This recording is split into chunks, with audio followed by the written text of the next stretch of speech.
phone call. All right. Thank you for coming out here tonight, folks. Happy Friday to you. Thank you for attending our Roots to Rock presentation here. I'm Lee Bailey. I'm the new director at the Hickory Music Factory. If you don't know what the Hickory Music Factory is, the nonprofit organization founded in 2012 by Tony Altura and our program director, Rick Klein. Their mission was to build features through music by teaching, performance, and community outreach. The Hickory Music Factory serves over 20,000 people in the community each year. We provided lessons and programs for about 150 students every week. We like to foster an environment of creativity and expression. We like to promote performance as much as possible. We provide summer camp programs, group ensembles, workshops for adults and children. We promote culture in the community as much as possible, and this year we plan to do even more so in the Christmas program entitled Joy to the World. It will be a musical journey around the globe, the Yuletide musical journey around the globe. We'd like to invite you to an open mic once a month that we will co-host with the Premiere. Great venue here in town. A new venue run by Josh Goodfellow, who cares a great deal about sound and sound reinforcement. It's a wonderful club. If you'd like to play at the open mic, we ask that you go to the Premiere site. You can find also a link on our site and on social media to sign up. You can have an accompanist if you like, or you can play your own instrument and kind of share what you can do. We hope that it is something that the community of musicians can be a hub for them to meet each other and to share your ideas, maybe workshop your songs, and that's our goal that evening. And hopefully some bands will come out of it, because being in the positions we're all in as faculty at the school, we have students that say, well, I want to play with somebody, and I'm looking for people to play with, and we're always trying to figure out ways to get people together so that they might get together and make music on their own. We have a pretty robust scholarship program for ensembles, private lessons, so we want to make sure people are aware of that so they'll apply. Also at our website, hickorymusicfactory.com, you can find out about scholarship opportunities, because we never want money to be the reason that you can't have an education in music and get involved. We are in the process of providing after-school programs in the area. Our Music for All program developed by Rick Hefner, who's on saxophone here tonight.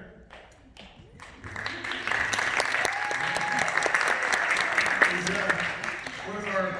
one of our prized possessions. Actually, I'm just going to introduce everyone here as faculty. This is Sarah Goodson.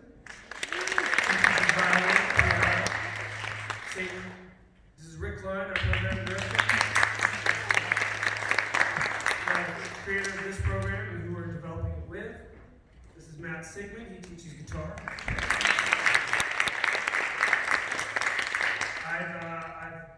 I've forced him to start teaching banjo. And as Diane Cheryl, she does not teach at the school, but she will be our narrator this evening.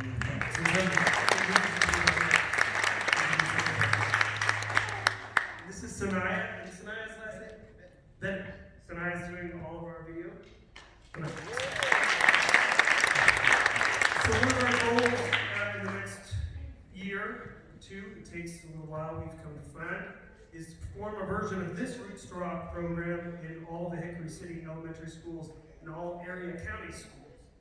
We think it's an important program, especially this month, but also in a way to celebrate the myriad ways in which different cultures have come together in this part of the world to create the Western music that we enjoy. And tonight we're going to spend a little time talking about the African and African-American influence that it's had on how we perceive Western music. So, without further ado, we give you Roots to Rock, the timeline of African-American music. Hello, and welcome to our presentation of Roots to Rock. How many of you enjoy rock and roll? Pop, blues,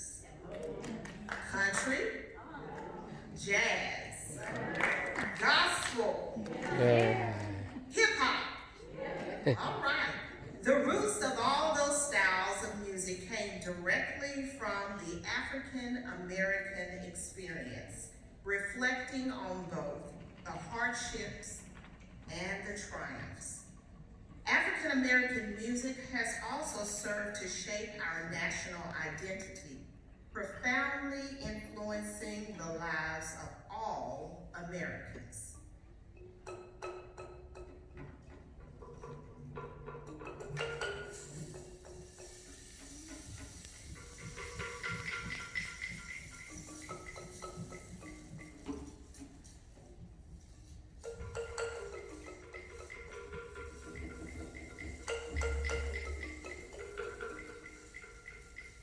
First, let me paint a picture of what music would have sounded like in the 1600s in a West African village before the ugly days of slavery.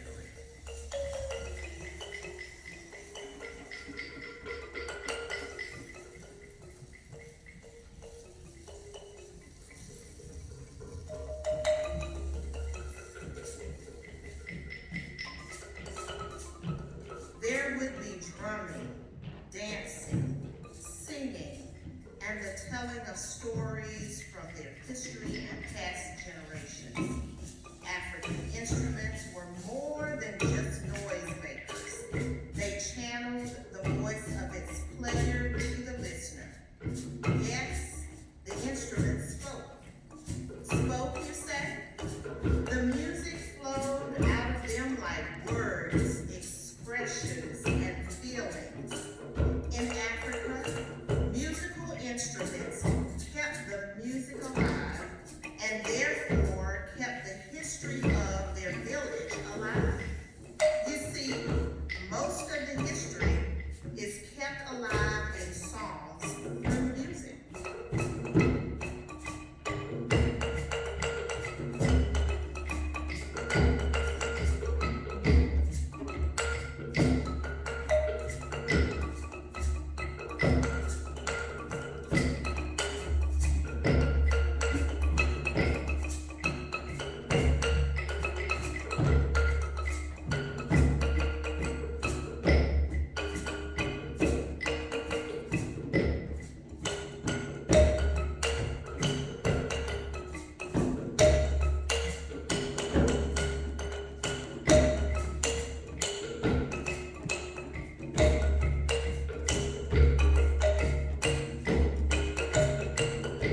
In addition, music was used to communicate to the gods of rain, gods of harvest, gods of fortune, and as a result, musicians were held with great respect.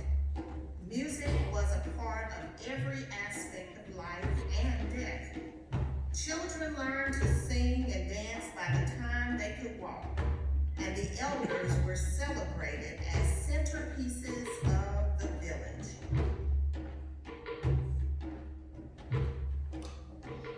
When the slave ships came in the 1600s bound for America, many of these African villages were divided up and sent across the continent to work on plantations. Slave owners eventually discovered that then African slaves were using drums to communicate to and warn nearby villages that danger was close. In addition, they used drumming and rhythms on the ground or body parts to communicate among themselves, and by the late 1700s, drums and music in general was banned on many plantations. However, slave owners still allowed them from time to time to congregate at the end of a long day to sing in English and generally after church on Sunday. They improvised with foot stomps, hand claps, tap dancing, and of course could sing hymns, but only in English. Not only were they prohibited to speak their native language, some years later, many had lost or had forgotten their native language and were mixed in with other Africans consisting of many different languages, such as Swahili, Zulu, Swanza, and Tawana, just to name a few. Slave songs were sung oftentimes and sounded like innocent children's songs, but had a much deeper meaning of longing to be free. For example, one such slave song was called Rabbit in the Briar Patch.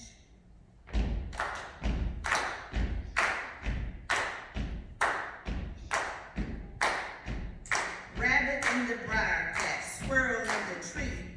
Wish I could go hunting, but I am free. Roosters in the hen house, hens in the patch. Love to go shooting, but I ain't free. In the water, wade in the water, children just wade in the water. God's gonna trouble the water. See those people dressed in white. God's gonna trouble the water. That look like a band of the Israelites. God's gonna trouble the water. Wade in the water. Wade in the water, children just wade. Wade in the water. God's gonna trouble the water. See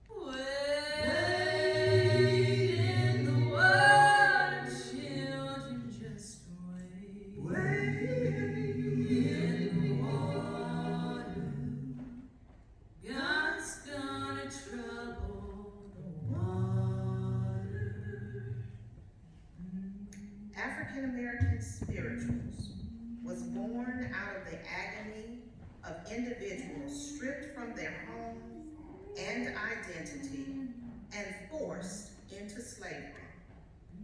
Negro spirituals, as they came to be known, expressed the longing for spiritual and bodily freedom, for safety from harm and evil, and for relief from the hardship of slavery.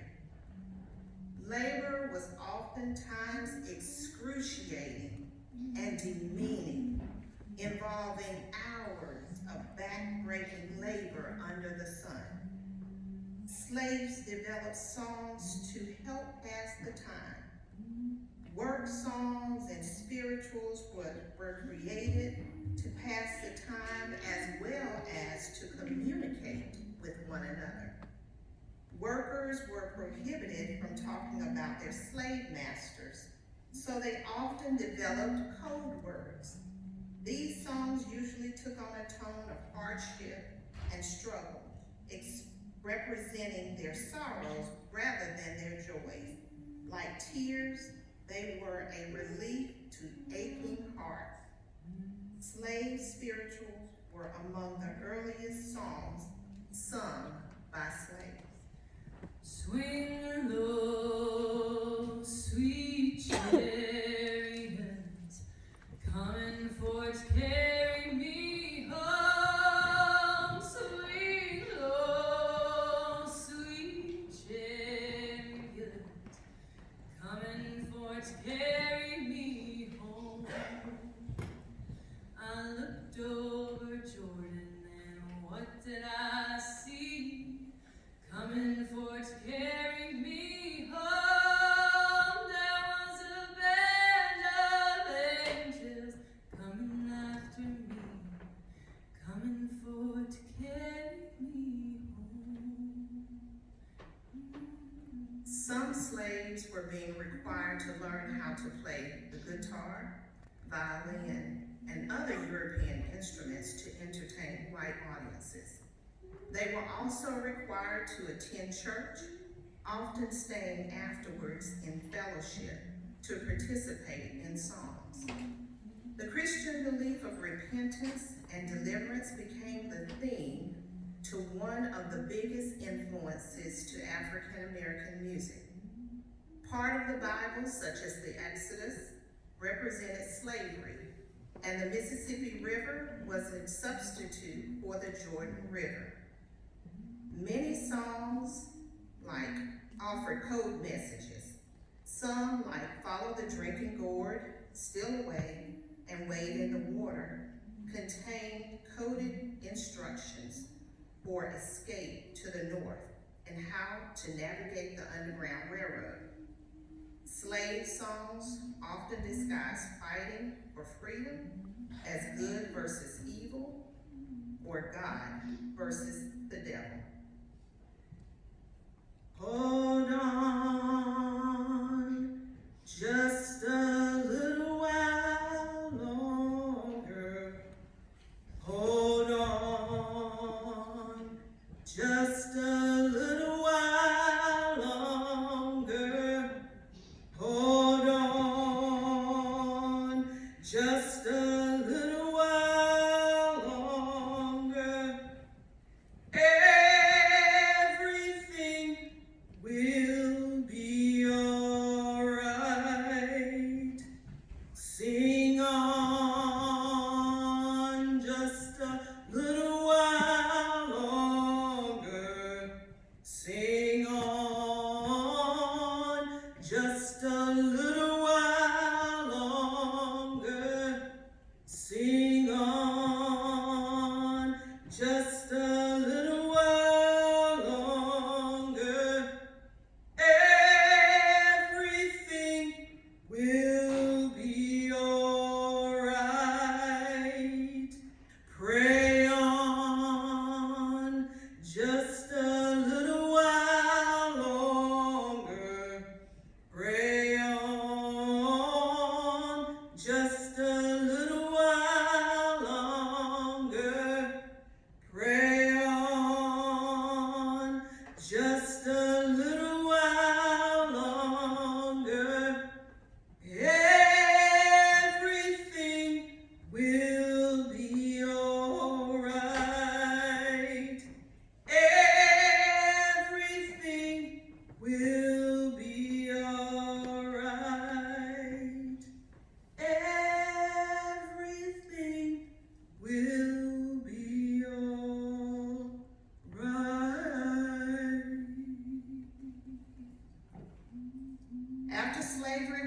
abolished. African Americans continued to illustrate their struggles through minstrel shows. This became highly popularized by white audiences where white men painted themselves with blackface to act out the black minstrel art form with dancing and singing. Writers would oftentimes use the words blacking up to establish an ethnic separation from other styles of music. Later, in the late 1800s and early 1900s, as the pains of slavery was softening, black men played their own parts in blackface theater.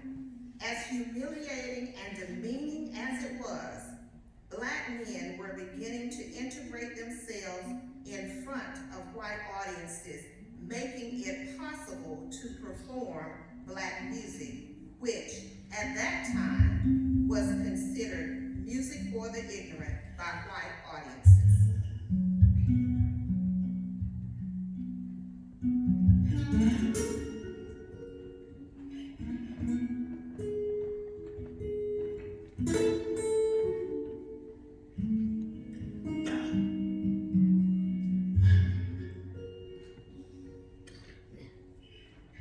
The earliest trace of popular black music that still exists today is the blues.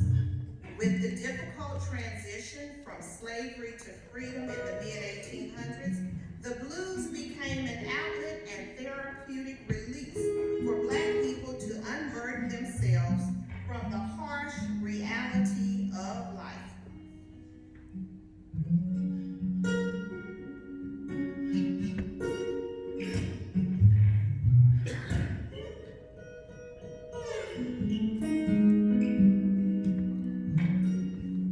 I'm down to the crossroads, fell down on my knees. I'm down to the crossroads, fell down on my knees. I asked the Lord, Lord have mercy now, and save me if you please.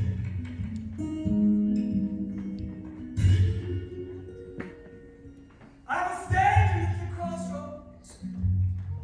I was trying to find a ride. And I was standing at the crossroads. I was trying to find a ride.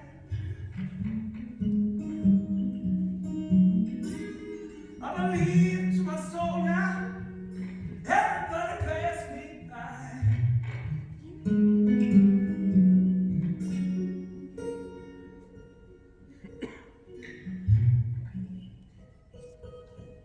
In order to appeal to the white crowd, the black singer had to whitewash their language and subject matter, but still spoke through their instruments, oftentimes a guitar.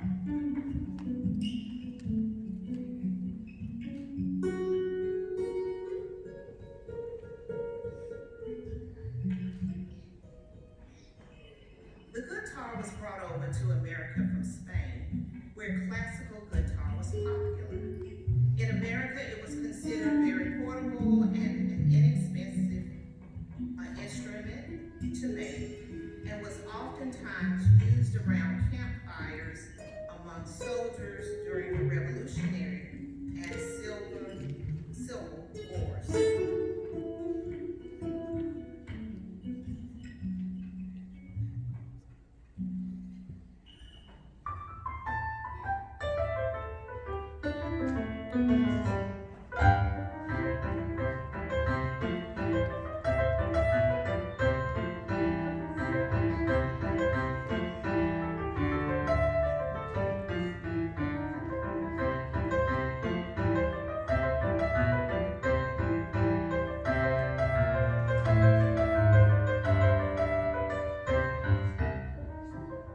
What was originally known as a coon song during the minstrel period, it was during the early 1900s that it was retitled ragtime. However, it was discovered that as early as 1870, black musicians spoke of ragging a tune when describing the use of syncopated rhythms, whether in classical compositions, popular songs, or dance tunes. While black musicians could rag tunes on any instrument, the music we call ragtime developed when the piano replaced the violin as the favorite instrument for dance accompaniment. As a precursor to modern day jazz, ragtime was highly syncopated and a fun approach to popular music that went against the European style of classical music. Black musicians were entering into a risky stylistic and social terrain. In the 1920s, there was a huge, big economic boom in the country, otherwise known as the Roaring Twenties.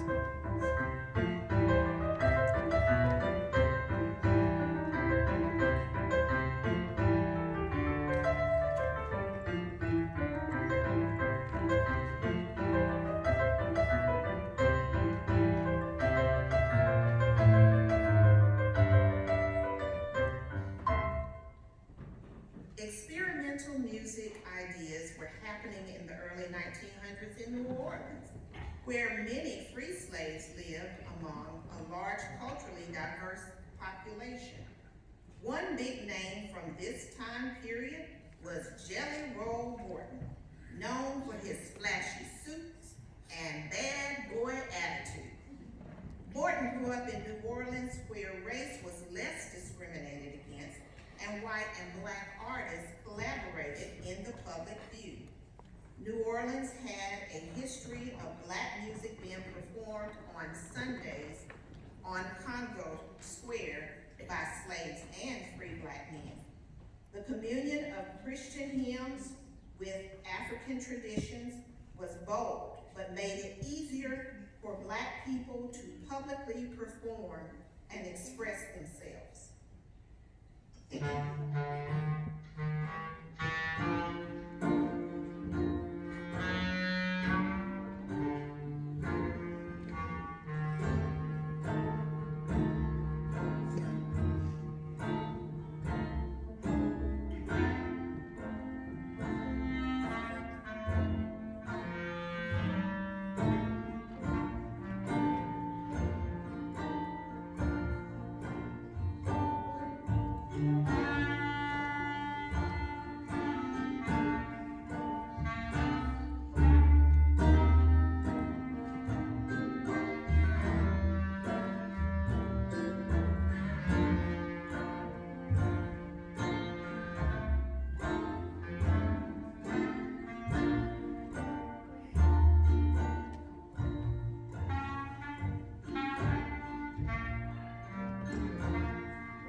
Has transitioned into a new chapter of life, the afterlife.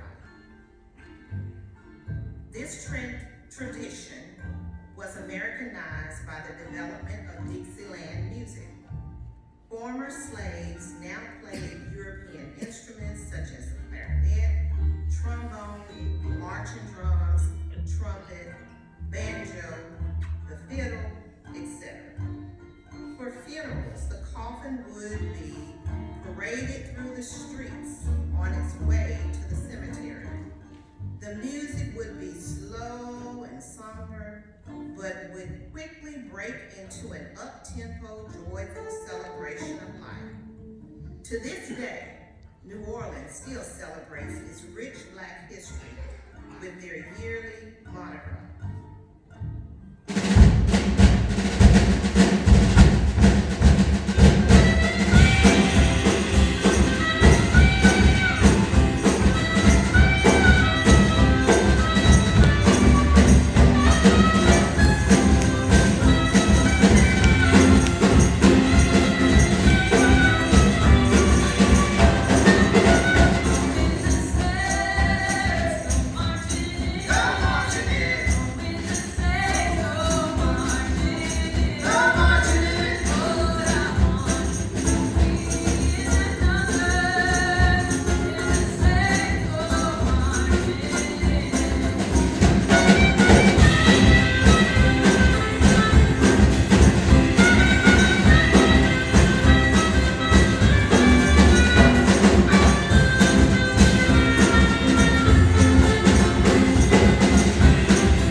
This new style of music was said to have a jazz feel, meaning it was syncopated and very rhythmic. Jazz was born and was in direct contrast to Western norms and culture. Jazz was hated by the upper-class Christian conservatives and was oftentimes called devil music. Early jazz incorporated stop-time rhythms, breaks, and improvisations with a swing style. During the Depression, the 1930s jazz became a part of a cultural movement that influenced the style and attitude of all of its followers. Musical instruments were evolving. For example, the upright bass, or sometimes referred to as the double bass, and commonly known to be a classical instrument in orchestras, was now being used to play low parts in small and large combinations of new music.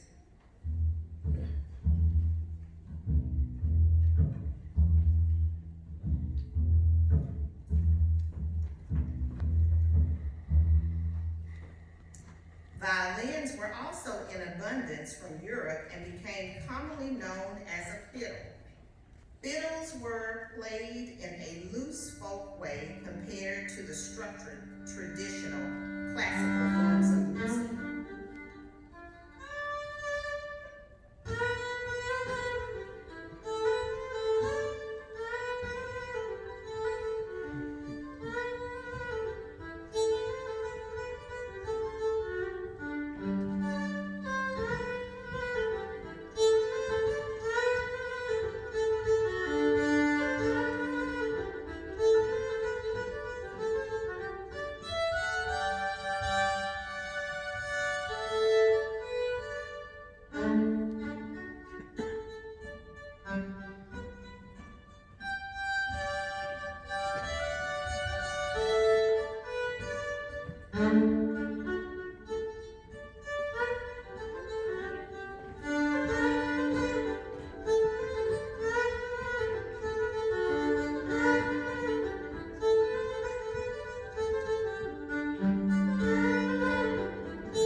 abundance of European instruments left over after the Civil War, clarinets, trumpets, and trombones were cheap.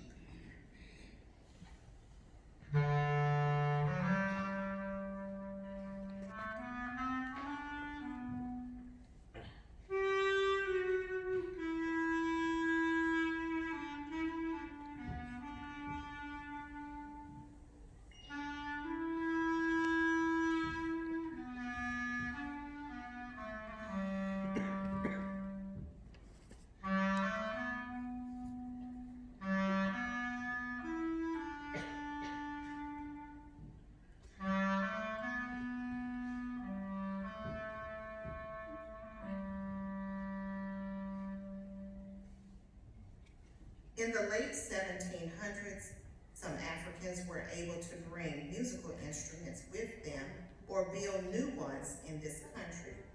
The banjo or banshao, now known to us today as the banjo, was one of the African instruments that continue to be built and played in America. In Africa, it was often referred to as an instrument called the kora. And because it was loud, it was popular for accompanying brass instruments for outdoor playing. However, musicians prefer the guitar for its long tones.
Being carried for marching to what became known as a trap set, or later the drum set, born from the need to consolidate down to one player playing every part, snare, bass drum, and cymbal.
about the 1940s to keep up with the news of Germany as it happened. It was a new era of big band music. The 18-piece orchestras played up-tempo music in a swing feel and was termed jazzy feeling. Chicago and New York jazz clubs have become very popular among the youth, but was pushed underground because it was still considered race music or black music.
In the mid-1900s, blues music was being played among oppressed black workers as a way to tell their stories of hardship. Beginning in the Mississippi Delta region with African slave work songs and expanding to areas of Chicago and Dallas, blues went on to inspire a younger generation, hence the birth of rock and roll.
But rock and roll would not have existed without simple 12-bar forms, antiphonic textures, or walking bass lines used in blues music. Blues music is one of the most influential characteristics that gave birth to rock and roll. Multiple elements in rock and roll provide evidence of common blues qualities. As mentioned earlier, rock and roll was influenced by elements of blues instrumentation, rhythm, and themes of hardship and anti-establishment. Both rock and blues are composed of drums, guitars, and vocals. As blues was becoming increasingly popular through the 1950s, manipulation of notes and amplifying of instruments occurred. Muddy Waters, for example, began experimenting with increasing the dynamics of guitars and bending the notes of the guitars to give it a crying sound, as if the instrument was speaking to us.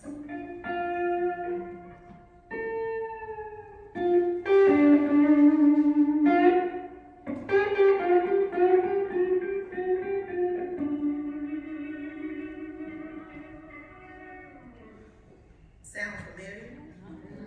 As blues music developed, it pushed the emergence of rock and roll more and more. Early rock and roll followed a similar rhythm to blues music as well. As it progressed, rock and roll would end up integrating more intense rhythmic elements with an accentuated backbeat, but the foundation was the same. The purpose behind the music produced by blues and rock and roll is designed from the same perspective. The goal of both these genres of music is to create music with raw emotion. The blues emotion-driven style of music inspired the same pattern to be followed by rock and roll.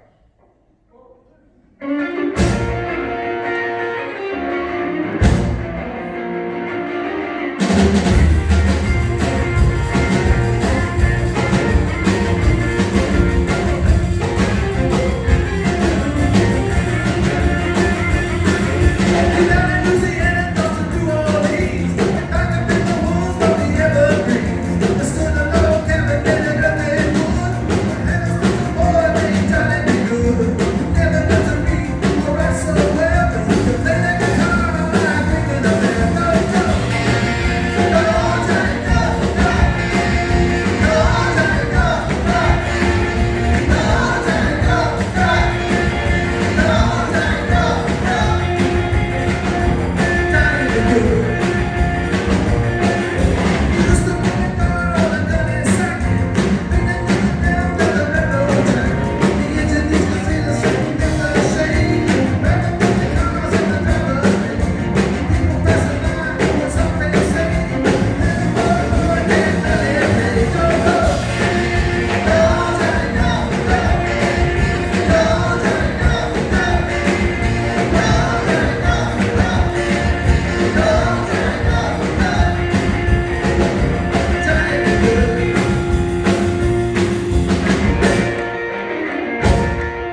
group, it went through many stages, divided off into the lots of types of music. In the 1960s, Jimi Hendrix. In the 1970s, Queen. In the 1980s, Van Halen, AC/DC, and the birth of hip hop. In the 1990s, Nirvana. In the 2000s, well, you know what I mean.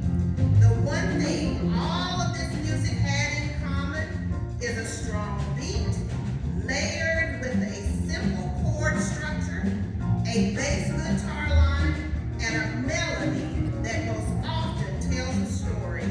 And last of all, an improvisation on an instrument that spoke to the listener. We hope that you have enjoyed learning just a little bit about where rock and roll came from and the roots from which we should never forget nor take for granted.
We hope you enjoyed the program tonight. We would love to hear your feedback. If you have something to say, please email us at contact@hickorymusicfactory.com. Feel free to talk to us and hang out. We'd love to know what you think. We also want to give our extreme gratitude and a round of applause to our sound guy, Nick!